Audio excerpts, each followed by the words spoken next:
नमस्कार, मी मयुरी कराडे आणि तुम्ही पाहताय विषयस्भर।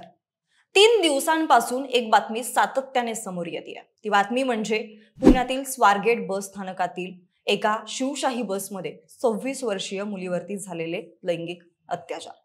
आज सकाळी या प्रकरणातील आरोपीला पुणे पोलिसांनी अटक केलेली आहे। गेले 3 दिवस म्हणजे जवळपास 70 तास या आरोपी दत्ता गाडे याचा शोध सुरू होता। त्याच्या गावात शिरूर मधील एका गुनाट या गावी तो तिथे राहतो। त्या गावात त्याचं पत्र्याचं घर आहे।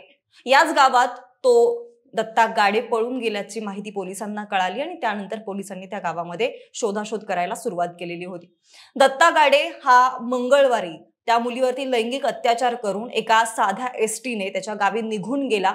निघून गेल्यानंतर त्याने काय काय केले, त्या मधल्या 3 दिवसात त्याच्यासोबत काय काय घडलं, त्याने कुठे कुठे गेला, काय काय केलं, या सगळ्याची माहिती आपण या व्हिडिओमध्ये घेणार आहोत। त्यासाठी हा व्हिडिओ शेवटपर्यंत नक्की पहा। सुरुवातीला आज 4था दिवस आहे ज्या दिवशी दत्ता गाडेला पोलिसांनी बेड्या ठोकलेल्या आहेत। त्यानंतर दुपारच्या वेळेस पोलीस आयुक्तांची पत्रकार परिषद सुद्धा झाली आणि या पत्रकार परिषदेमध्ये सुद्धा अनेक मुद्दे समोर आलेले आहेत। आता या प्रकरणाला वेगवेगळं वळण लावलं जाते, वेगवेगळे धागेदोरे या प्रकरणातून समोर येत आहेत। जसजसा या प्रकरणाचा तपास होईल तसतसे वेगवेगळे मुद्दे समोर येतील। यातला एक मुद्दा आज पुणे पोलीस आयुक्तांच्या पत्रकार परिषदेनंतर समोर आलाय, तो म्हणजे ज्यावेळी या आरोपी दत्ता गाडेचं मेडिकल करण्यात आलं त्यावेळी त्याच्या गळ्याला दोरखंडाचं व्रण होतं। गळ्याला दोरी आवळल्यानंतर जसं व्रण पडतो तसा तो व्रण त्याच्या गळ्याला होता। त्यावरून त्याने आत्महत्येचा प्रयत्न केला असावा असा सुद्धा तर्क लावला जातोय। आता आत्महत्या केली होती का हे सुद्धा पोलीस तपास करत आहेत, त्याच्यातून ते निष्कर्ष होईलच। पण या नराधमानं मंगळवारी पहाटे त्या पीडित तरुणीला त्या बसमध्ये नेऊन तिच्यावरती लैंगिक अत्याचार केले। त्यानंतर तो बुधवारी आरामात साध्या एसटीनं गावी गेला। गावी जाऊन हद्द म्हणजे गावी जाऊन त्याने एका कीर्तनात सुद्धा हजेरी लावलेली होती। नंतर मग पोलिसांना या गोष्टीची भनक लागल्यानंतर पोलीस त्या पीडितेने पोलीस कंप्लेंट केल्यानंतर पोलिसांनी या प्रकरणाचा शोधाशोध करायला सुरुवात केली।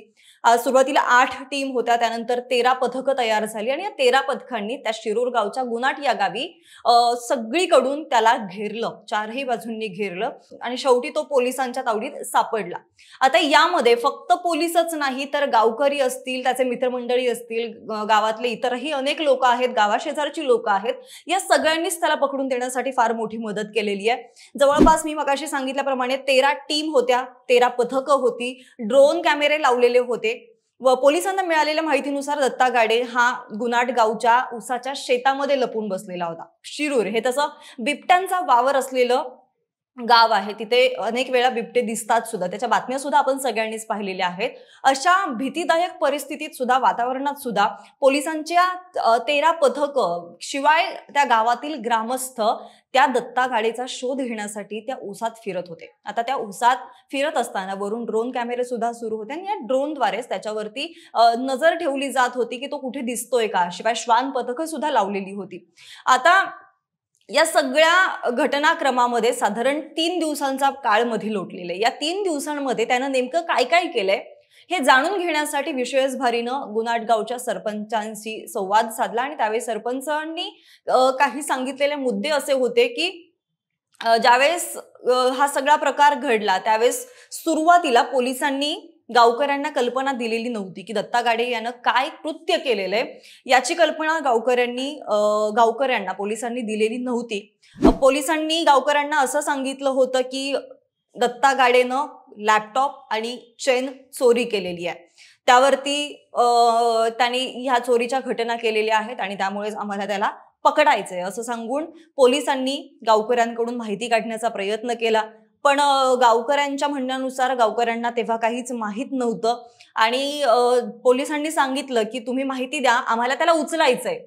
त्यानंतर मग पोलिसांचा तपास सुरूच होता, पण गावकऱ्यांना काही माहित नव्हतं। त्यानंतर 4 वाजता पोलिसांची वेगवेगळी पथकं त्या गावात हजर झाली।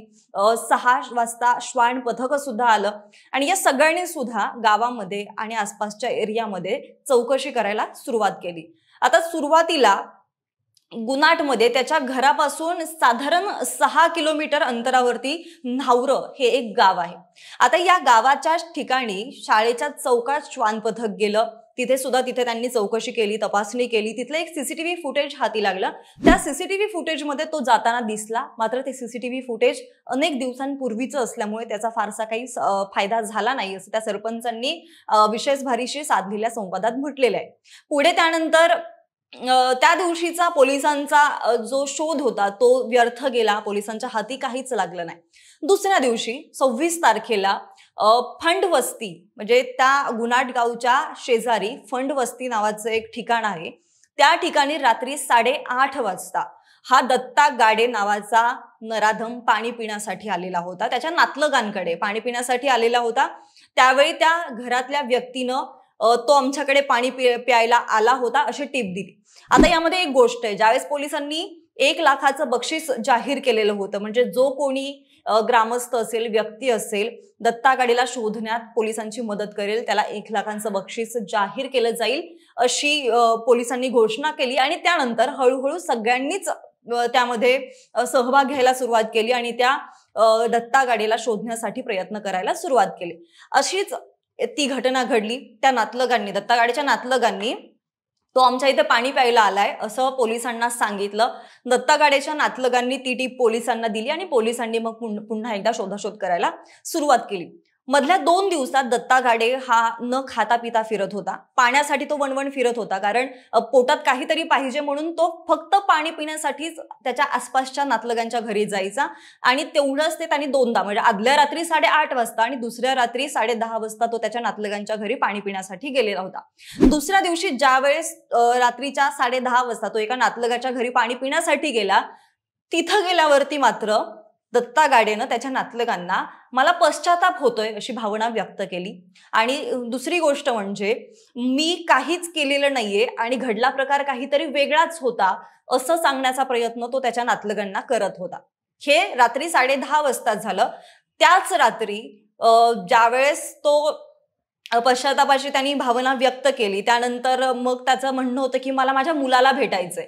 कारण त्याची आणि त्यानंतर सुद्धा काही ज्या 2-3 गोष्टी समोर येत आहेत, जसं की त्याच्या हातात असणारी औषधाची बाटली आणि त्याच्या गळ्याला दोरखंडाचे व्रण, या 2 गोष्टींचा जर का तर्क लावला आणि त्या मुलाला भेटायचंय हे त्याचं जर वाक्य जर आपण पाहिलं तर खरंच तो आत्महत्या करण्यासाठी जात होता असा कुठेतरी अंदाज बांधता येऊ शकतो. त्यावेळेस तो रात्री 10:30 वाजता त्याने त्याच्या नातलगांना सांगितलं की मी काहीही केलेलं नाहीये, माझा काहीतरी विषय काहीतरी वेगळाच आहे आणि सगळ्यांचा अर्थ काहीतरी वेगळाच लावला जातोय. मला माझ्या मुलाला फक्त भेटायचे, माझ्या मुलाला घेऊन या अशी विनंती त्यानं त्याच्या नातलगांना केली. त्यानंतर तो त्या नातलगांनी काहीतरी त्याला नाही म्हटलं असेल किंवा काहीतरी झालं असेल आणि तो तिथून निघून गेला. निघून गेल्यानंतर त्यांनी पुन्हा एकदा ही गोष्ट पोलिसांच्या कानावर घातली की तो आमच्या इथं पाणी प्यायला आला होता. अशा पद्धतीने 2 फोन त्याच्या नातलगांच्या घरातून पोलिसांना गेले. पोलिसांची टीम दुसऱ्या बाजूला तपास करतच होती. तपास करत असताना रात्रीच्या सुमारास 1 वाजता जे गणेश गव्हाणे त्या गावचे ग्रामस्थ आहेत त्यांना एका मैदानावरती दत्ता गाडे 2 व्हीलरवरून जाताना दिसला.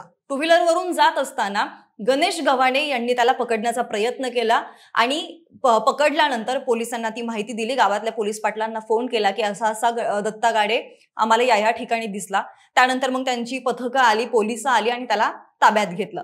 हा सगळा घटनाक्रम या 2 दिवसात घडलेला आहे. ही सगळी माहिती आम्ही तिथल्या गावच्या सरपंचांशी बोलून घेतलेली आहे. सरपंचांनी विशेष भारीशी संवाद साधल्यानंतर त्या संवादातून जे काही समोर आलं तेच आता आम्ही तुमच्या समोर मांडतोय. त्याच्या घरी बघायला गेलं तर आई, वडील, पत्नी, भाऊ आणि एक मुलगा असा त्याचा परिवार आहे. त्याच्या घरच्यांविषयी आम्ही जाणून घेतलं असता त्याच्या घरी साधारण 3 एकर अशी शेती आहे. कांदा वगैरे साधा पीक ते घेतात शेतामध्ये. आई वडील शेतकरी आहेत, बायको सुद्धा शेती करते, मुलगा 4थी मध्ये शाळा शिकतोय. दत्ता गाडे हा नेमका कसा आहे याबद्दल सुद्धा आम्ही गावकऱ्यांना विचारलं असता. गावकऱ्यांचं म्हणणं असं आहे की तो असं काहीतरी करेल याची आम्हाला साधी कल्पनाही नव्हती. तो गावात असायचा, वावरायचा, आमच्यामध्ये असायचा, पण आम्हाला साधा स्वप्नातही वाटलं नव्हतं की तो असं काहीतरी करेल. गणेश गव्हाणे जे त्याचे दत्ता गाडे याचे मित्र म्हणू शकतो आपण, कारण ते एकाच गावामध्ये राहतात. गणेश गव्हाणे आणि दत्ता गाडे यांच्या घरामध्ये साधारण अर्धा किलोमीटरचं अंतर आहे असं आम्ही त्यांच्याशी बोलूनच त्या माहिती घेतलेली आहे. विशेष भारीने गणेश गव्हाणे यांच्याशी सुद्धा संवाद साधलेला आहे, त्यावेळेसच त्यांनी ही माहिती दिलेली आहे. गणेश गव्हाणे यांचं असं म्हणणं आहे की दत्ता गाडे हा खूप साधा सगळ्यांशी मिळून मिसळून राहणारा व्यक्ती होता, त्याने असं काहीतरी केलं असेल याच्यावरती आमचा विश्वास बसत नाहीये. तो लहानपणापासूनच आम्ही एकत्र असायचो, क्रिकेट वगैरे खेळायचो, त्यामुळे तो आमच्यातलाच एक होता. विशेष म्हणजे शिवजयंती साजरी करण्यात सुद्धा दत्ता गाडे आवर्जून पुढाकार घ्यायचा असं सुद्धा त्यांच्या बोलण्यातून समोर आलेलं आहे. गावामध्ये तो पुढारी ज्याप्रमाणे वावरतात त्याप्रमाणे तो वावरायचा. गावामधल्या प्रत्येक गोष्टीमध्ये त्याचा सहभाग असायचा. गावातलं वातावरण चांगलं होतं त्याच्या आसपासचं असंही त्यांचं म्हणणं होतं. समाजसेवा करायचा असं त्यांना म्हणायचंय. पण जे काही त्याच्या बातम्या येत आहेत त्यावरून मात्र गावकऱ्यांच्या मनात खूप भीती निर्माण झाली आहे असंही त्यांचं म्हणणं आहे. गणेश गव्हाणे हे पुण्यामध्ये शिक्षक आहेत. एक 5 वर्ष ते शिक्षक म्हणून नोकरी करतायत. त्यांच्याशीच संवाद साधल्यानंतर ही सगळी माहिती समोर आलेली आहे. दत्ता गाडे हा तरकारी विकायचा, म्हणजे भाजी विकण्यासाठी तो बाहेर जायचा अशी माहिती त्यांच्यातून समोर आली आहे. मात्र आता ह्या सगळ्या बातम्यांनंतर रोज वेगवेगळ्या मागील 3 दिवसात ज्या काही बातम्या समोर येत आहेत दत्ता गाडे याच्याशी रिलेटेड, त्यानंतर मात्र गावात भीतीदायक वातावरण निर्माण झालेलं आहे असं गणेश गव्हाणे यांचं म्हणणं आहे. आता ज्यावेळेस या बातम्या समोर आल्या त्यावेळेस अख्खं गाव घाबरून गेलेलं होतं. घाबरून गेल्यानंतर गावामध्ये असं काहीतरी होतं याची कल्पना कोणालाही नव्हती. हळूहळू या गोष्टी समोर होत गेल्या आणि पोलिसांची पथकं ज्याप्रमाणे गावामध्ये दाखल होत होती त्याप्रमाणे मग गावकऱ्यांचा सहभाग सुद्धा यातला वाढला आणि गावकऱ्यांनी दत्ता गाडीला पकडून देण्यासाठी मदत केली. आता सरपंच ग्रामस्थ गणेश गव्हाणे यांच्याशी संवाद साधल्यानंतर ज्या गोष्टी समोर आल्या त्या आम्ही तुमच्या समोर मांडल्या. पण यातून 3 मुद्दे आहेत. पहिला मुद्दा, ज्यावेळेस 2 दिवस तो ऊसाच्या शेतीमध्ये लपून बसलेला होता त्यावेळेस तो पाण्यासाठी वणवण फिरत होता, नातलगांकडे जात होता आणि नातलगांना पाण्यासाठी विनवणी करत होता. विनवणी करत असताना दुसऱ्यांदा ज्यावेळेस तो एका नातलगाकडे गेला तिथे मात्र त्याने पश्चातापाची भावना व्यक्त केली.